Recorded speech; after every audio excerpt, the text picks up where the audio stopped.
అండి. అందరికీ నమస్తే. మీకు ఈ వీడియో నచ్చినట్లయితే లైక్ చేయండి, షేర్ చేయండి, అలాగే సబ్స్క్రైబ్ చేసుకోండి. మేఘ సందేశం సీరియల్ రేపటి ఎపిసోడ్ ఏం జరుగుతుందో తెలుసుకుందామండి. ఇక భూమిని అలా బంధించేసి ఒక గదిలో వేస్తారు. ఇక భూమి అయితే, రే ఎవరా మీరు, ప్లీజ్ డోర్ తెరవండి, నేను వెళ్ళాలి అని చెప్పేసి అలా వాళ్ళని బతిమలాడుతూ ఉంటుంది. తర్వాత ఏమో అపూర్వ అక్కడికి వచ్చి రౌడీల్ని, ఏరా దాన్ని తీసుకొచ్చారా అని చెప్పేసి అడగగానే, తీసుకొచ్చాం మేడం, తీసుకొచ్చి ఆ గదిలో బంధించాం అని చెప్పేసి రౌడీలు చెప్తారు.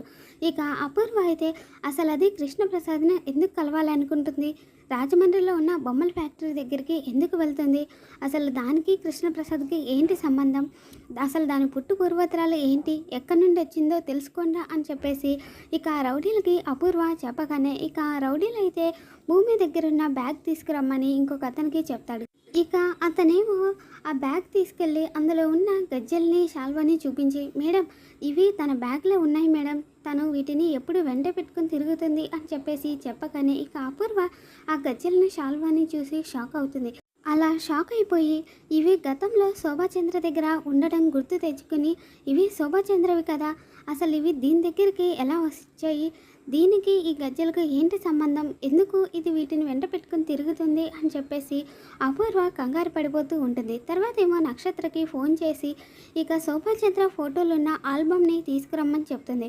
ఇక నక్షత్ర ఆ ఆల్బమ్ని తీసుకొచ్చి, అమ్మ ఏంటి ఇక్కడున్నావు, ఎందుకు ఈ ఆల్బమ్ని ఇక్కడికి తీసుకురమ్మంటున్నావు, అసలు ఎవరు వీళ్ళంతా అని చెప్పేసి అలా అపూర్వని క్వశ్చన్స్ వేస్తూ ఉంటే, ఇక అప్పుడే అపూర్వ అయితే, నువ్వు ఇంటికి వెళ్ళమ్మా, ఇది నీకు తెలియాల్సిన విషయం కాదు, నీకు చెప్పాల్సిన టైం వచ్చినప్పుడు నేను చెప్తాను అని చెప్పేసి నక్షత్రకి చెప్తుంది. ఇక నక్షత్ర మాట వినకుండా, ఏంటమ్మా నాకు తెలియకూడదా ఏంటి అంటే, నీకు తెలిసేదైతే నేను చెప్తాను అని చెప్తున్నాను కదా, ఇప్పుడు నువ్వు ఇంటికెళ్ళు అని చెప్పేసి అలా నక్షత్రను కసిరేస్తుంది అపూర్వ. తర్వాత ఏమో ఇక ఆ ఆల్బంలో ఉన్న ఫోటోలను చూస్తూ ఆ గజ్జెలను ఆ షాల్వాను అలా మ్యాచ్ చేస్తూ చూస్తూ, ఇవి ఆ శోభాచంద్రవే, ఈ షాల్వా ఆ రోజు శోభాచంద్రకి మా బావ కప్పాడు అని చెప్పేసి గుర్తు చేసుకుంటూ ఉంటుంది. ఇంకోవైపు ఏమో భూమి ఈ మాటలన్నింటినీ వింటూ, అసలు ఎవరు నన్ను బంధించింది, అసలు నన్ను బంధించాల్సిన అవసరం వాళ్ళకేంటి అని చెప్పేసి ఇక డోర్కి ఒక చిన్న రంధ్రం ఉంటే ఆ రంధ్రంలో నుంచి ఎవరా అని చెప్పేసి అలా చూస్తూ ఉంటుంది. ఇక అప్పుడే అపూర్వ కనపడడంతో, ఏంటి అపూర్వనా నన్ను కిడ్నాప్ చేయించింది, అసలు ఈమెకి నాకు ఏంటి సంబంధం, ఎందుకు నన్ను కిడ్నాప్ చేయించింది అని చెప్పేసి భూమి అలా ఆలోచిస్తూ ఉంటుంది. ఇక తర్వాత ఏమో అపూర్వ, రే ఇవి ఆ శోభాచంద్రవే, అసలు వీటికి దానికి ఏంటి సంబంధం, ఎందుకు ఆ బొమ్మల ఫ్యాక్టరీ దగ్గరికి వెళ్ళింది, ఎందుకో ఆ విషయాలన్నింటి నాకు తెలియాలి, వెళ్ళి కనుక్కో అని చెప్పేసి ఆ రౌడీలకి చెప్పగానే ఇక ఆ రౌడీ లోపలికి వెళ్ళి, ఏయ్ నువ్వు ఎందుకు రాజమండ్రిలో ఉన్న బొమ్మల ఫ్యాక్టరీ దగ్గరికి వెళ్ళావు, ఎందుకు కృష్ణప్రసాద్ని కలవాలనుకున్నావు అని చెప్పేసి అడుగుతూ ఉంటే, ఇక అప్పుడే భూమి తన మనసులో అయితే, అవి శోభాచంద్ర గారివి అయితే నా దగ్గరికి ఎలా వచ్చాయి, నాకు ఆవిడకి ఏంటి సంబంధం, ఈ విషయాలన్నీ బయటపడాలి అంటే నేను ఇప్పుడు నిజం చెప్పకూడదు, అపూర్వకి నిజం తెలియకూడదు అని చెప్పేసి ఇక భూమి, అసలు ఎవరు మీరు, బయటున్న ఆవిడని లోపలికి రమ్మానండి, ఎందుకు ఆవిడ నన్ను కిడ్నాప్ చేయించిందో ఆవిడ వస్తే నిజం చెప్తాను అని చెప్పేసి అలా భూమి చెప్తూ ఉంటే, ఏంటి మేము అడుగుతుంటే జవాబు చెప్పకుండా అలా ఉన్నావు అని చెప్పేసి అనగానే ఇక భూమి అయితే, ఏంటి ఆవిడ రాదా, ఆవిడ వస్తే నిజం చెప్తాను అని చెప్పేసి అంటున్నాను కదా అనగానే ఇక రౌడీ ఇక భూమిని జుట్టు పట్టుకొని అలా కొడుతూ ఉంటాడు.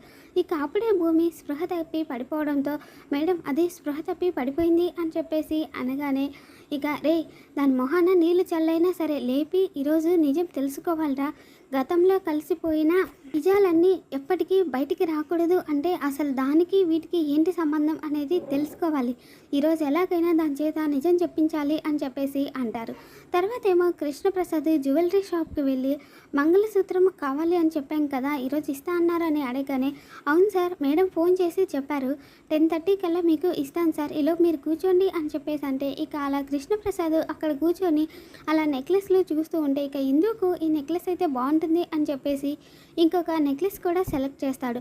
ఇక అప్పుడే సేల్స్మెన్ మంగళసూత్రం తీసుకురావడంతో ఇక నెక్లెస్కి కూడా బిల్లు కట్టేసి అలా కృష్ణప్రసాద్ వెళ్తూ ఉంటే బయట ఇద్దరు దొంగలు చూసి ఆ బ్యాగు మార్చేస్తారు. కృష్ణప్రసాద్ ఫోన్ మాట్లాడుతూ ఉంటే ఒక అతను తనని గుర్తేసి సారీ సార్ అని చెప్పేసి అంటూ ఉంటాడు. ఇక అంతలోనే ఇంకొక అతను వచ్చేసి కార్లో ఉన్న బ్యాగ్ను మార్చేసి ఆ నగల బ్యాగ్ని కొట్టేస్తాడు. తర్వాత కృష్ణప్రసాద్ ఇంటికి రాగానే ఇక చెర్రీ అయితే, నాన్న అమ్మ నిన్ను మంగళసూత్రం తీసుకురమ్మందంట కదా, అది తీసుకురమ్మని చెప్తుంది అని చెప్పేసి కృష్ణప్రసాద్ని అడగగానే, అవునరా తీసుకొచ్చాను. మంగళసూత్రంతో పాటు మన ఇందుకి బాగుంటుందని ఇంకొక నెక్లెస్ కూడా తీసుకొచ్చాను. అవి రెండు ఆ నగల బ్యాగ్లోనే ఉంటాయి చూడు అని చెప్పేసి కృష్ణప్రసాద్ చెప్పగానే ఇక చెర్రీ ఆ బ్యాగు ఓపెన్ చేసి చూడగానే అందులో రాళ్ళు పేపర్లు కనిపించడంతో, నాన్న ఏంటిది మంగళసూత్రం తెమ్మంటే రాళ్ళు పేపర్లు తెచ్చావు అని చెప్పగానే ఇక కృష్ణప్రసాద్ అయితే రాళ్ళేంట్రా, అందులో నెక్లెస్ మంగళసూత్రం కదా ఉండాలి అని చెప్పేసి అలా కంగారు పడిపోతూ చూస్తూ ఉంటాడు. ఇక అలా కృష్ణప్రసాద్ ఆలోచిస్తూ ఉంటే ఇక అప్పుడే కృష్ణప్రసాద్కి గుర్తొస్తుంది. జ్యువెలరీ షాప్ దగ్గర ఒక అతను డాష్ ఇవ్వడం, ఇక అప్పుడే నగల బ్యాగు కొట్టేసినట్టు తనకి అర్థమైపోతుంది. నగలు ఎవరో కొట్టేస్తారా అని చెప్పేసి అనగానే ఇక అప్పుడే చెర్రీ అయితే అమ్మో ఈ విషయం అమ్మకి తెలిస్తే ఇంకేమైనా ఉందా అని చెప్పేసి అనుకుంటూ ఉంటారు. ఇక అప్పుడే ఇందు అక్కడికి వచ్చి ఏంటి ఇవి కూడా మీ కూతురికి ఇచ్చేసి వచ్చారా, నాకు అవసరం లేదు అనుకున్నారా, నా పెళ్ళి కోసం అత్తయ్య చేయించిన వాటిని కూడా మీ కూతురి కోసం దానం చేసి వచ్చారా అని చెప్పేసి అలా కృష్ణప్రసాద్ని అంటూ ఉంటే ఇక చెర్రీ అయితే ఏంటి అలా మాట్లాడతావు, నీకోసమని డాడీ ఇంకొక నెక్లెస్ కూడా సెలెక్ట్ చేశారంట తెలుసా అని చెప్పేసి అనగానే నా కోసమా, ఆయనకి నా మీద అంత ప్రేమ ఉంది అని అనుకుంటున్నావా, నేను నమ్మను అని చెప్పేసి అలా ఇందు అంటూ ఉంటుంది. ఇక ఆ మాటలకి కృష్ణప్రసాద్ బాధపడుతూ ఉంటాడు. తర్వాత ఏమో ఇక శారద భూమి ఉదయం అనగా వెళ్ళింది, ఇంకా ఇంటికి రాలేదేంటి అని చెప్పేసి అలా కంగారు పడిపోతూ ఉంటుంది.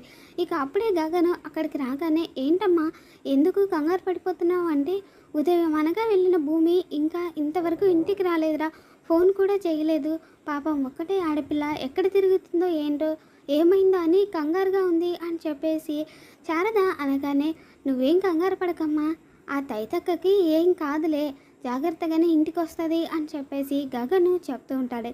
ఇక కొంతసేపు అయ్యాక గగన్ కూడా ఏంటి ఈ టైం అయినా కూడా ఈ తైతక్క ఇంకా ఇంటికి రాలేదు, తనకేమైనా జరిగిందా అని చెప్పేసి అలా ఆలోచిస్తూ ఇక గతంలో అపూర్వ తనను ఇబ్బంది పెట్టిన విషయాన్ని గుర్తు చేసుకొని ఈసారి కూడా ఆ అపూర్వ తైతక్కని ఏమైనా చేసిందా ఏంటి అని ఆలోచిస్తూ ఉంటాడు. మరి రాబోతున్న ఎపిసోడ్లో ఏం జరుగుతుందో మళ్ళీ మన ఛానల్లో తెలుసుకుందాం. Thanks for watching.